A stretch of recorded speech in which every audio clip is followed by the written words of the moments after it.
Querido futuro esposo, demorei alguns segundos olhando para esta folha em branco antes de escrever essas 3 palavras. Elas carregam um peso estranho, um peso bom. É como se, ao colocá-las no papel, eu tivesse atravessado um portal para um lugar onde nós já existimos juntos. Ainda não nos conhecemos, mas já temos uma história que o Deus está escrevendo. Segurei a caneta por um instante, fechei os olhos e imaginei você lendo isso no futuro. Talvez com um sorriso curioso, talvez com os olhos marejados. E, nesse momento, percebi que preciso ser honesta com você desde a primeira frase. Por isso, antes que seu coração comece a criar cenas e expectativas, eu preciso dizer, não é o que você pensa. Não estou escrevendo porque já conheço seu rosto ou porque um sonho me mostrou quem você é. Não estou escrevendo porque recebi uma confirmação clara de que você está chegando logo. Estou escrevendo porque existe algo dentro de mim que precisa ser dito antes mesmo de você aparecer. E hoje, algo muito específico me levou a fazer isso. Logo pela manhã, assisti a um vídeo no canal Diário da Cristã Solteira. No vídeo foi abordado um desafio. Escreva para o homem que Deus está preparando. A proposta parecia simples: desligar todas as distrações, pegar papel e caneta e escrever para a pessoa que Deus está preparando para você, mesmo sem saber quem ela é. Mas não era apenas um exercício romântico, era um ato de fé e de entrega. O vídeo dizia que escrever não era só falar com a pessoa, era falar com Deus sobre ela. No início hesitei. Parecia constrangedor escrever para alguém que ainda não está na minha vida. Mas havia uma inquietação boa dentro de mim. Então decidi tentar. Foi quando, ao procurar um lugar para escrever, encontrei um caderno antigo no fundo da gaveta. Ele estava coberto de pó, com a capa marrom já desbotada e bordas gastas pelo tempo. Ao pegá-lo, senti aquele cheiro inconfundível de papel guardado por anos, cheiro de memórias e promessas que ainda não se cumpriram. E tive a sensação clara de que ele estava esperando exatamente por este momento. Sentei à mesa. A luz da manhã entrava pela janela, criando um traço dourado sobre o caderno. O ar estava fresco e o silêncio do quarto parecia guardar o espaço só para mim e para esta carta. Peguei a caneta azul, senti seu peso na mão e escrevi no topo da página: Querido futuro esposo. A partir daí, as palavras começaram a fluir. E entendi que não estava apenas escrevendo para você, estava escrevendo para mim mesma e para Deus. Cada frase era também uma oração silenciosa.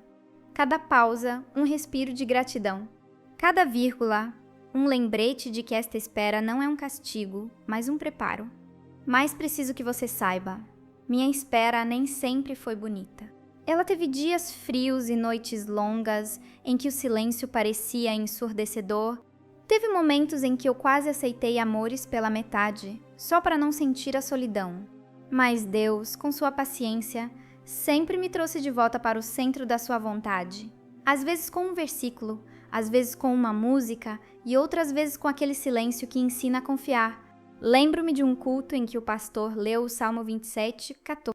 Espera no Senhor, anima-te, e Ele fortalecerá o teu coração. Espera, pois, no Senhor. Naquele instante, não foi apenas mais uma leitura bíblica. Parecia que as palavras se soltaram das páginas e atravessaram o ar até encontrar o lugar exato onde eu estava ferida. Era como se todo o barulho ao meu redor tivesse diminuído, como se os cochichos, o som do ventilador e até o movimento das pessoas não existissem mais. Fiquei olhando para minha Bíblia aberta, com o dedo marcando o versículo, e senti um peso bom no peito. Não aquele peso que sufoca, mas aquele que nos lembra que estamos sendo segurados por alguém muito maior. Enquanto o pastor falava, meus olhos começaram a arder. Eu já conhecia aquele versículo de cor, já o tinha lido muitas vezes, mas naquele dia ele soou como um recado pessoal de Deus. A palavra anima-te ficou ecoando na minha mente. Eu não estava apenas sendo chamada a esperar, estava sendo chamada a esperar de cabeça erguida, com confiança, com esperança viva. Não era para cruzar os braços, nem para me esconder até que algo acontecesse. Era para viver, crescer, servir e me preparar, confiando que o tempo de Deus não falha. Foi nesse dia que compreendi que esperar não é estar parada, é estar sendo moldada. Como o oleiro que gira o barro nas mãos, Deus estava me girando na roda, retirando o que não precisava, fortalecendo onde havia rachaduras e dando forma a algo que eu ainda não conseguia enxergar. Saí daquele culto diferente. Não porque minha situação tivesse mudado de imediato, mas porque eu havia entendido que Deus estava me transformando enquanto me pedia para esperar. E essa transformação é o que está me levando até você. Por isso, esta carta é o primeiro capítulo de algo maior. Algo que começou hoje, mas que já estava sendo preparado há muito tempo. Não é apenas sobre o nosso futuro. É sobre o que Deus está fazendo agora em mim e acredito também em você. Hoje é só o início. Mas amanhã vou te contar algo que senti hoje e que me fez acreditar que você está mais perto do que eu imaginava. Com verdade, a mulher que ora por você antes mesmo de saber seu nome.